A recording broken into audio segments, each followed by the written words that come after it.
Open weight models are reportedly reaching Mythos-level capabilities in at least some domains. Panelists, how is that making you feel? Evil Mog, we'll start with you. Oh, I mean, these models are getting scarier and scarier all the time, which makes my life easier because the real legitimate models are adding more and more classifiers, preventing use even when you're in the cyber verification programs. Same sentiments of a little scared, a little excited. I think it's pretty exciting to see what people are able to come up with. And it's a little bit frightening to know that people are going to be able to have these capabilities without having to run them anywhere. People who are benefiting the most are probably the hardware providers. Hello and welcome to Security Intelligence, IBM's weekly cybersecurity podcast, where our expert panelists turn the biggest industry news stories into practical takeaways that you can use. I'm your host, Matt Kaczynski, and joining me this week, as you've seen, we've got Claire Nunez, Creative Director, IBM X-Force Cyber Range. We've got Dustin Evil Mog Haywood. He's X-Force Executive Managing Hacker and Senior Technical Staff Member.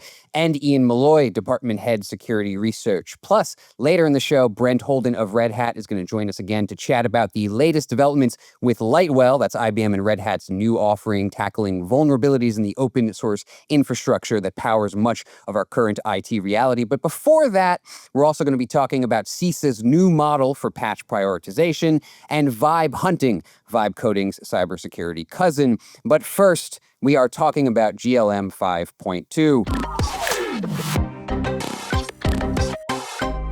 Now, Mog is the first one who flagged this story to me a few weeks ago based on a Substack article by Joshua Sachs, who works on machine learning and cybersecurity at Meta. The article, for those interested, and it's worth a read, is called GLM 5.2, not Mythos, is the real security emergency.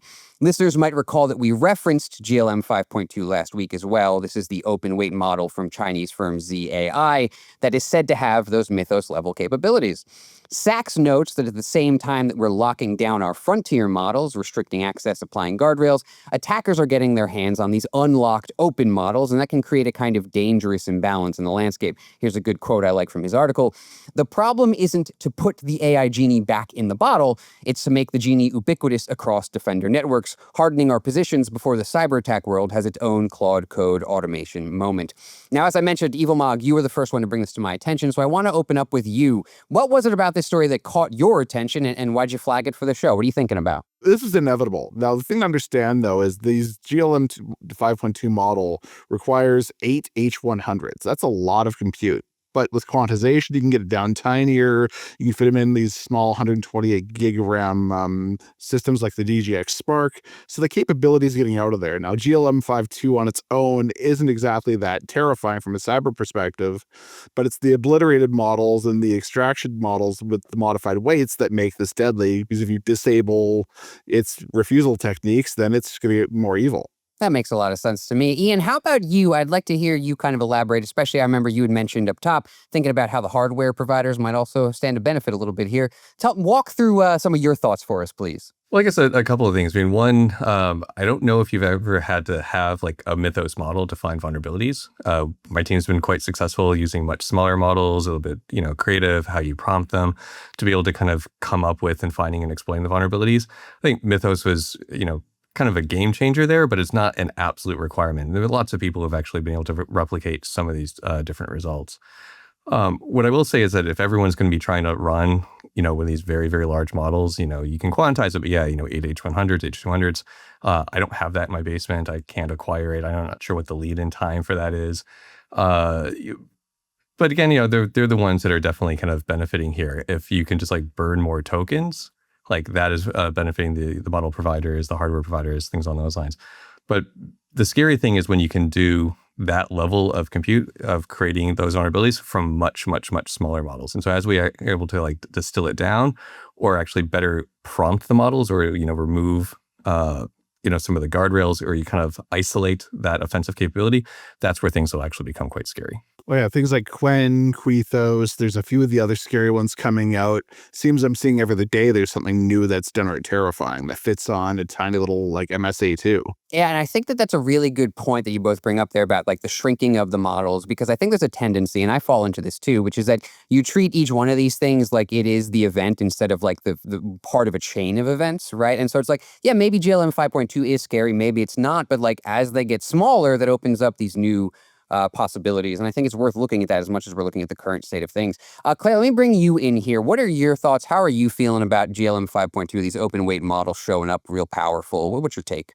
Yeah, I don't remember if it was in this article or a separate one that I read about GLM 5.2, but it was something like we have Mythos at home, which I thought was really interesting because like there's all this like Mythos is kind of like a locked box essentially, but it's like if attackers are going if it exists, somebody can replicate it in some way. It's kind of like almost an AI space race to an extent where it's like it's possible. You just need to figure out your way of doing it, and you're going to figure it out on your like compute power and all of that as well. So it's just kind of like someone's going to figure it out, whether we let defenders have it, whether we let attackers have it. So it's just kind of like, okay, how do we want to handle it in the most optimal way to give defenders the best chance at preventing anything bad from coming from this?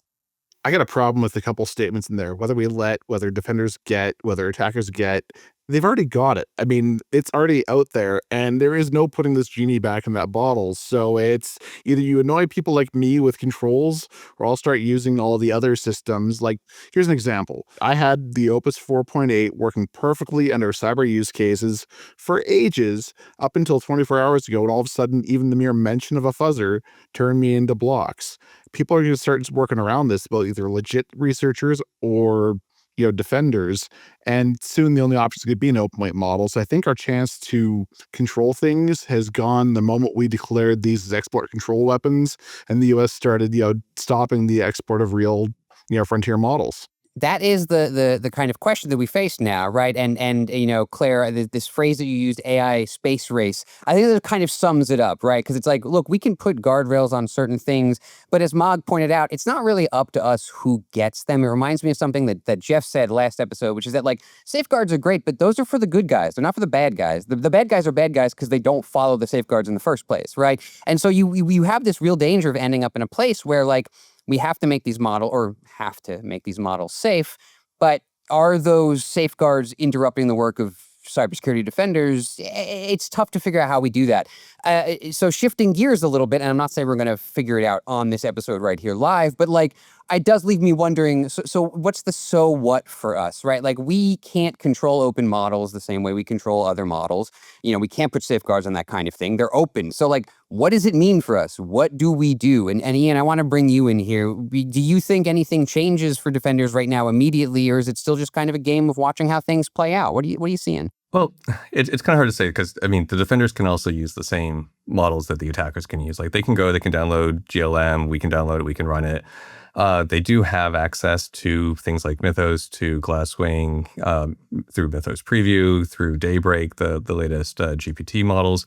So they are trying to give defenders access to some of these models and these additional capabilities they're trying to restrict. Whether or not we're at this point now, it is kind of worth asking the question, at some point, is there a hypothetical model that becomes too dangerous that we actually wouldn't want to release it? Like, is that something that actually does exist? Or is it always going to be like, no, we'll always be able to release more and more powerful models, and that's just something we're going to have to get used to? Yeah, I don't think anybody can answer that question. But I do think you're right. Like that, are we headed towards that point? I don't know, but we kind of have to look out and kind of prepare ourselves for the possibility, I think, in some ways. Claire, how about you? Any thoughts on like concrete sort of next steps? The so what? What does it matter for defenders right now? I'm not really sure like what the next exact step would be. I know that I'm hearing from a lot of clients that they are very freaked out about this. They're very, scared about everything that's going on. I think it's like the general reminder is to kind of use AI to combat AI, like super high level, but like kind of you can't just use the old school tactics forever. So yeah, and that ties in nicely with what Ian was saying, right? Which is that like as kind of scary as this can be for clients, like a lot of folks legitimately have access to Mythos already, right? Like if you're on the defender side, you already have these kinds of capabilities. So it might be sort of a little nerve-wracking to see them fall into more people's hands without safeguards. But like if you're one of the defenders, you have access to similar things already. So there's more parity than we might think based on some of the coverage. Mog, close us out on this segment. What are your thoughts in terms of the so what, the takeaway here for everybody? I mean, I hate saying I was right. I mean, 3 months out, and we've already got the equivalent. I think an AI model will come out one day that we can't ever release, but I think we'll never be in a position to stop it. I mean, it's going to come out regardless, as we've proven. So we're on this ride whether we like it or not. I love that as a way to close out the segment, folks. For the viewers and the listeners watching on YouTube, leave your thoughts in the comments if you've got thoughts on GLM 5.2, on whether or not there might be a model someday that's too powerful to release. Let us know what you're thinking. I do read, I do respond. But I got to move us along to the second story for today, folks. This is CISA swaps CVSS scores for a new approach. So last month, the U.S. Cybersecurity and Infrastructure Security Agency, or CISA, issued BOD 26-04. Now, this is notable because this new directive introduces a 4-variable model for prioritizing vulnerabilities and a more dynamic approach to remediation timelines. The 4 variables you're supposed to pay attention to now are, first, public exposure. Is the vulnerability reachable from outside the agency network? Second, is the vulnerability being exploited in the real world? Third, can the exploitation be automated? And fourth, does exploitation give total control of the affected system? And then based on your answers to those, the remediation timelines change. The most critical vulnerabilities, you have like 3 days. The least critical, you can wait until there's a system upgrade even. I'm wondering what we think about this new framework right off the bat. How do we think it will help us address patching problems? Will it help us address patching problems, other security concerns? Claire, let me start with you. Any thoughts on this kind of new model, this new approach to categorizing, addressing vulns? The clients I usually work with, they're not really thinking about where vulns are kind of categorized or anything. I'm usually working with like an executive audience, right? So at the end of the day, if this is going to help organizations like kind of patch things faster and prevent, crises at a large scale, then I think that higher level audience will be a little happier with this. At the same time, I do know that this is something that is like required for federal agencies to start, and that it's something that other organizations will kind of consider taking on later. I think it's something that's going to take a long time for people to more broadly adopt. But I mean, if it's something that helps organizations patch more quickly, then I would say it's a good thing. Yeah, you kind of read my mind there because I was wondering about adoption timelines myself and if we'll see it adopted, right? Because as you point out, and I should clarify because I didn't in the intro, but like this is a directive for federal agencies, right? It's not like a civilian organization necessarily or a private organization necessarily has to follow these. It's more like, here's a model. This is what the federal agencies are using. You could use it if you want. We do see a lot of times the private organizations will adopt federal models kind of, by their own choice because they like them. But there is that wonder, right? Like, will we see similar adoption here? And if we do, whether the timeline will be long. But I also like that you point out, Claire, that maybe this could help, communicate a little bit better with some of those executives who maybe they're not worried about a CVSS score or a CVE or anything like that. They just want to know answers to these 4 simple questions, right? So I could see some possible benefits there. Mog, how about you? Any thoughts on your end on this model, especially compared to previous ways of classifying vulns? I'm going to remain a little bit open-minded about the changes. Don't get me wrong. I just am a little skeptical because people didn't go back in and update things like the impact, the environment. It was never really used for what it was intended. And then the enrichment in the NVD, the National Vulnerability Database, hasn't been happening for such a long time that the entire process has been broken. CVEs in general, people will clout chase crashes for CVE numbers to be assigned to them. The whole ecosystem itself is kind of a mess. So we'll see how it works out. I mean, usually Gov takes over, everyone mandates Gov, which means all the software updates, and we go kick this cat down the road. But I'm still a little iffy because I don't know, CISA hasn't really rolled out some best hits lately, and we'll see how all this rolls out. No, I think that's a fair point. It's kind of a wait and see thing, right? And as you point out, I mean, CVSS has been kind of a mess for a long time. And so some people are kind of celebrating this as the death of CVSS scores. And we'll see if that's where we're at. Ian, how about you? Any thoughts on your end on this new model? Well, I was a little bit surprised when I was reading that at how many vulnerabilities just like never get patched. or how long it is till like a vulnerability finally gets patched. And I think the interesting thing is going to be like, how quickly is it going to be until something's weaponized? How quickly until you start to be able to exploit some of these vulnerabilities? When you start having models that are actually able to like chain multiple vulnerabilities. So you're going to have like a whole bunch of lows and mediums that all of a sudden that is going to, in aggregate, give you these additional capabilities. It's not clear to me if the current model is actually going to address that, or at least address that sufficiently, or if you need like a critical vulnerability before that actually pops to the top, and instead, you're not actually going to be able to like patch anything because you're going to wait until the next patch window. So maybe it's going to be one of these, we'll see how it actually ends up playing out before we know if it's actually going to be anything beneficial. But it's a little bit surprising they're boiling the whole thing down to like 4 bits. Things like, for example, if the way CVSS pops out is they don't update it with updated data when, say, let's look at WannaCry or the Eternal Blue. They start off as like a 7-point series, and these are made up numbers for the people listening, so don't quote me on this. But they'll start out low and they'll move themselves high. A lot of the vulns don't do that, so when organizations rely on this updated, enriched data, here's the thing, they never update it, they never enrich it, so it's useless for large-scale programs. So I don't see how this is going to fix those problems when people aren't going to do the updates anyways. So yeah, we lose some data, but most of the data wasn't being used, so it's really a wash. I think all that now boils down to 1 bit, though. It's like that last bit, like, does it give you total or partial control? Like, everything you're talking about now is a binary variable. Like that's what I'm saying. It's a little bit coarse-grained to see how it's actually going to work out. And if everything is now going to be exploitable, if it's all just going to, homogenize to like, whether or not it's the 3-day with or without triage type of thing. Yeah, same problem we already have right now. Yeah.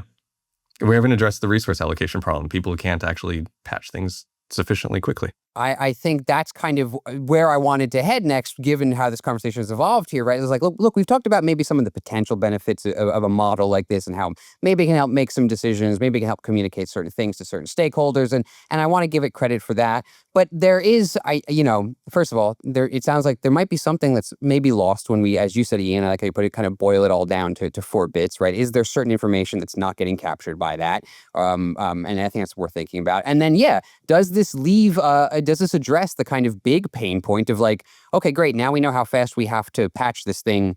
Do we actually have the resources to patch it? And I don't know. I mean, maybe that's a place where AI comes in and helps, but maybe I'm just kind of being optimistic and hand-waving things. Let me ask you this. Would you trust AI to patch your system autonomously with a large all the interlocking components with an SBOM and everything else autonomously? I don't think I would. And that's why I see it. It's hand waving, right? It's like, ooh, the AI will help. Okay, sure. But like, how is it going to help? I can't tell you that right now, and I don't know that anybody can. So it's almost like, I don't know, I am interested in this model, but I see a lot of the concerns that you folks raise. And I really do think this kind of patch management resources, like actually focusing on that angle, that's one we actually have to think about. And like, how are we going to manage that? How are we going to manage a 3-day turnaround, right? That's pretty quick.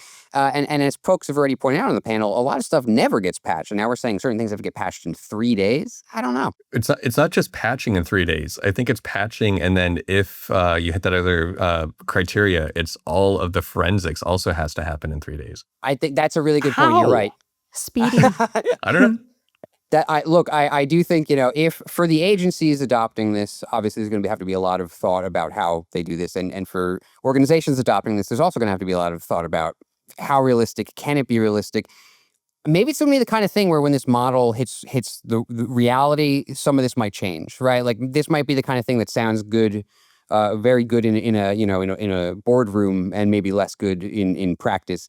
We'll see. But to close out the segment, Claire, I just wanted to give you, any last thoughts here for folks on the model, on how it might affect things, on what you're thinking about. Any last takes for us? I'm just thinking it's even for an agency. I mean, 3 days is very tight for all of those efforts. And to kind of base it all on just 4 variables, I don't know.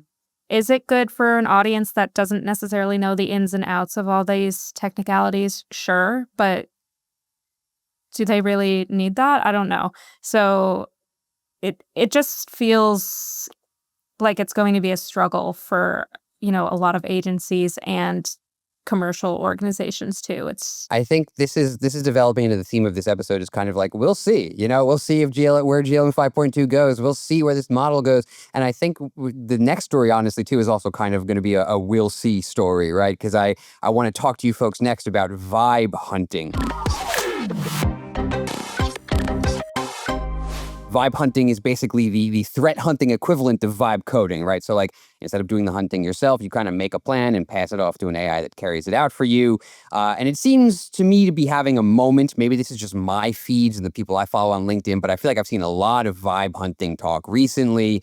And as much as it seems kind of like an implementation of like, this idea we talked about in the beginning of the show, embracing AI for defenders, kind of getting into that AI space race. I also wonder if we've worked out the kinks. I mean, in the very previous segment, Mog himself was just saying, would you trust an AI to go patch everything? So the question is like, would you trust an AI to go threat hunting everything for you? Are we there yet? I'll start, but look, I'm just the host. I'm not the expert. So I'll start asking the experts. Ian, your thoughts on vibe hunting. How do you feel about it? Optimistic? Does it look cool to you? What's your take? I mean, first, I think before we start, I'm kind of curious, are we going to start prefixing everything with vibe going forward? Kind of reminds me of an email first came out. Yeah. Okay. Just we have to put that on record now. So we're going to be vibe podcasting this. This is a vibe podcast from now on. Go ahead. So more seriously, I think obviously, I think it's going to be a very, very useful thing. It's going to be accelerating, how we go about doing the threat hunting process and everything, which is obviously very, human constrained. Some of the challenges that they kind of talk about there of like, well, how do I know how to write a query in this different format and like ETL? Like these are challenges that we've known for a while. And my team had actually created like special like threat hunting languages to actually go do that. You actually write things to just in IOBs and it would go and it would pull it down. And obviously, I don't think it was, it didn't revolutionize everything because not everyone's using it currently, but we kind of tried to address some of these challenges. So whether or not that is actually what's going to help out, it'll be hard to tell. I'm really curious to see if it allows you to like investigate, more deeply certain threats that a human might not have time for. And I remember reading a debrief of the RSA secure ID hack, where it's just one person just kept digging and digging and digging and digging, and no one else thought there was anything there, but he just kept going until he finally found that there was a breach. These types of things, and this is a big if, the agents are good enough to actually follow and see those signals, will actually be very, very interesting. But again, like, Dustin said, like if they aren't that good, they don't pick up on the signals, they tend to look at, more aggregate things and not necessarily the needle in the haystack, it might actually end up providing a false sense of security. Again, I think this is all coming down to, it's going to be very, very expensive. Like, is it going to be good? It could potentially be amazing, but it's going to be very expensive. See, and that's where I think there's a difference between how you interpret vibe anything. So let me use a parallel to this. X-Force has a vibe fuzzer. Now, a vibe fuzzer is basically the same thing as a vibe threat hunter, only this time I'm searching for crashes in a platform. Control the fuzzer, etc. Same deal with a vibe hunt. I chat with an LLM. I say I'm pulling on a thread. It gathers some things. A human says, okay, gather these more threads. I view it as a really advanced assistant. I don't think we'll go 100% autonomous, but if I can have it do my triage and enrichment on an automatic basis for me, that's way better than going to a SOC, going click, run 14 run books. I'll come back in 6 hours. If I can dynamically shape the hunt effectively by asking for things I'm seeing. So, hey, I saw 30 tickets for this, combined in with a little bit of info on this and some IP on this and a threat flash on this. Run this hypothesis. I'll come back after coffee. That would be far more useful than, I'm going to autonomously threat hunt, right? You need to give it some kind of input. Yeah, Ian and Mog, I think both of your responses get at something, which is like this is a parallel with a lot of the language we've seen around vibe coding, right? Which is that, like, sure, you could have an AI write the code for you, and it might be pretty good code, but if you yourself operating it don't know the principles of good software engineering, how good is that code going to be, right? Similarly, if you yourself don't know the principles of good threat hunting, how useful is your AI agent going to be when it does that threat hunting if you can't set up with the right context, if you can't integrate all of that information? And I think that this is worth keeping front of mind when we talk about this stuff, because I think sometimes the eagerness to automate, and I understand why the eagerness is there, but like it can skip over the fact that knowledge is like a fundamental basic requirement there.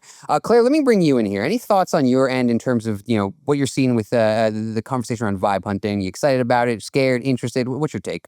I feel like we don't need to do everything based on vibes. Like, I don't think we need to vibe code. I don't think we necessarily need to vibe hunt. Like, the amount of vibe coded apps I see on LinkedIn in a given day is a lot. And it's just kind of like, okay, in some instances, it makes sense. In other instances, it's just kind of like, what are we doing here? We're doing it just to do it. And I think like if the right person is vibe hunting, if the right person is vibe coding, like I don't want to like, gatekeep AI in terms of coding or hunting, but I feel like it's just like if you need to be very detail oriented still, you need to know what you're querying, you might miss things if you're just not somebody that has the experience hunting, without the vibes. So it's just kind of I don't know. I feel like it's in theory, it's great because it allows you to free up your time and all this kind of stuff.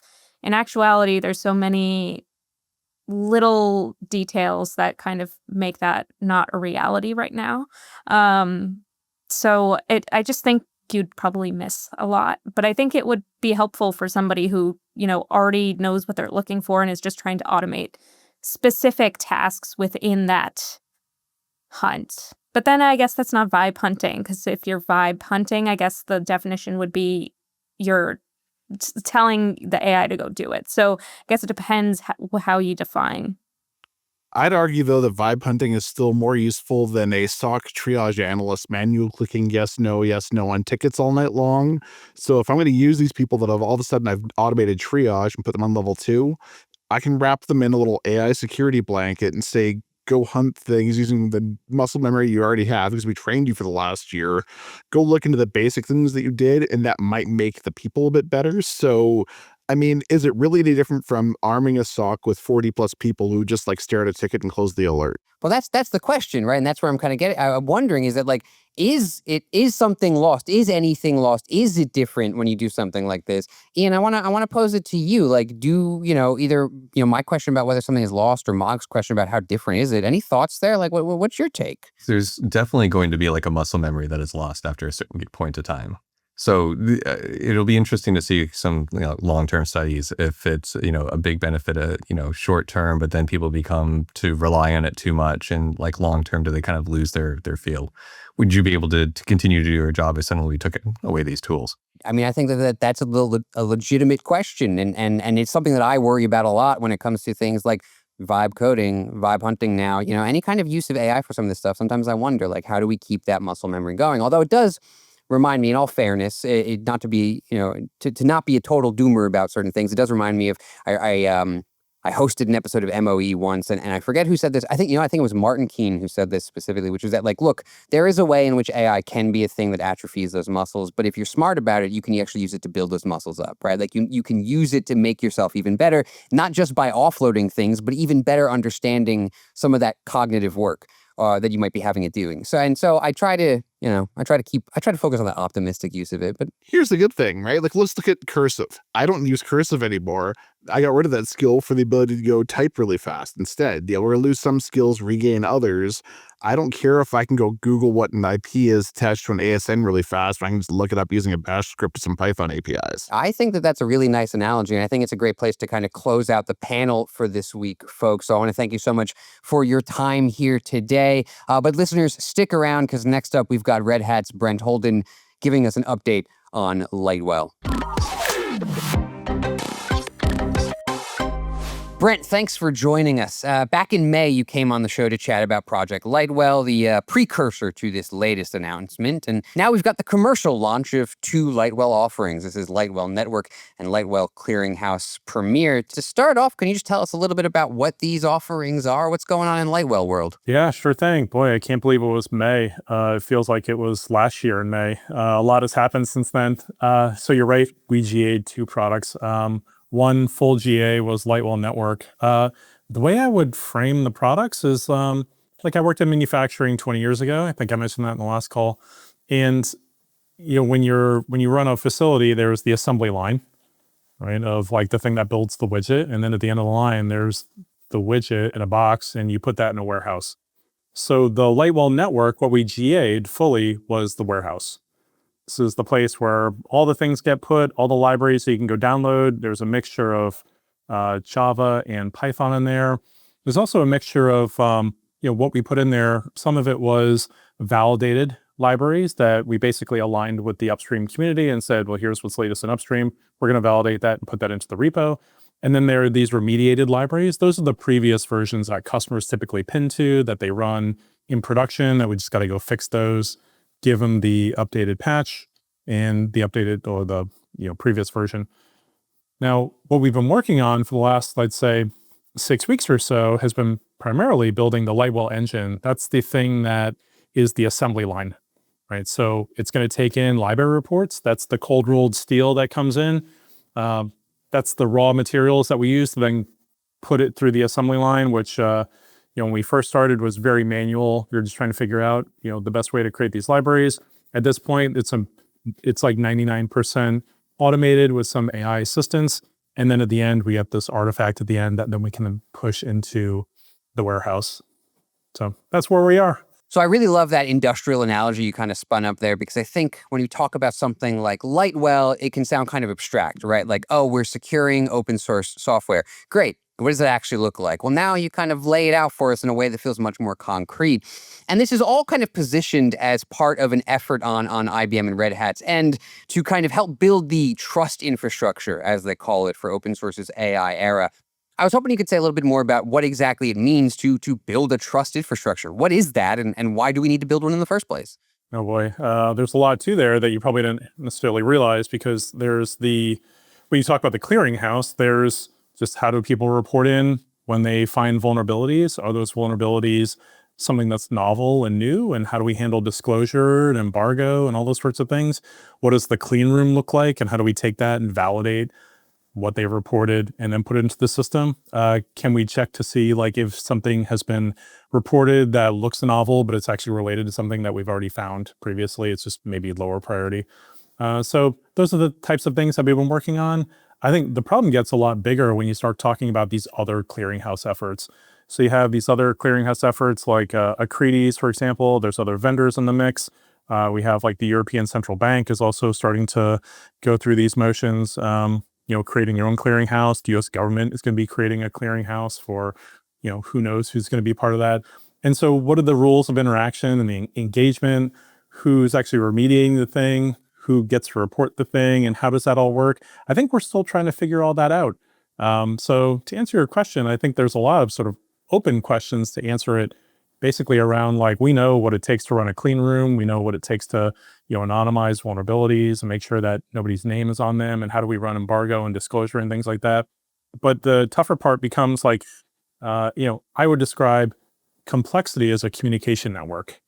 And it's the communication network around how do vulnerability disclosures happen among these different clearinghouses, and then who becomes a part of a clearinghouse. Is it industry specific? Is it government specific? Is it related to sovereign borders of a country? Does France have a clearinghouse for all of the things within its borders? That's what some countries are going to have to look at.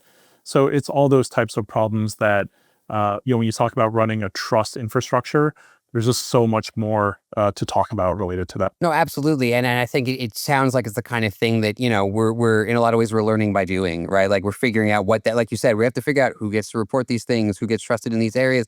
And that makes a lot of sense to me. So to kind of close out this segment, thinking about this latest announcement from Lightwell, what do you think is kind of the key takeaways for listeners, for viewers out there who are thinking about this issue of how we, secure open source software? What do you want them to walk away knowing, thinking about? What I want them to walk away thinking about is that I've heard from so many customers around, should they use upstream? Should they continue using these libraries that they have? I think for customers, they're going to have to answer that question for themselves. But I would generally say the world is completely oriented around patching the internet. That's what my boss calls it, which is a very abstract thing, just like you said. What does it mean to do that? I think when you get down to the reality of what it looks like for most enterprises, you're going to have policies in place. That's probably going to be something like you're going to have to look at having those libraries in place. You're going to have the means for patching and remediating within a certain period of time. That used to be 6 months. 6 months is going to be nowhere near quickly enough. I think most companies are looking at 72 hours now. So what does that look like for you? Both what versions you allow developers to run, how quickly can you get patches into production, and then how important is that next level down, those business applications that can't necessarily update to the latest and greatest. There's plenty of them out there. So what does it mean to have a partner like Red Hat? Yeah, and what's really cool to me is that that all really dovetails with so much of what we talked about on this episode. You weren't here for the panel, but like we talked about those accelerating patch timelines. We talked about kind of the use of AI in our approaches to vulnerability discovery and fixing those vulnerabilities. And so it's very zeitgeisty, if you will. But that does it for the episode today. I want to thank you, Brent, for being here. Thank you to our panelists, Claire and Evil Mog and Ian. Thank you to the viewers and the listeners. Thank you to our producers. Subscribe to Security Intelligence wherever podcasts are found so that you never miss an episode. Stay safe out there and check out Lightwell. We do have links in the show notes to more information should you be interested in digging into the nitty-gritty details that we couldn't cover on the episode.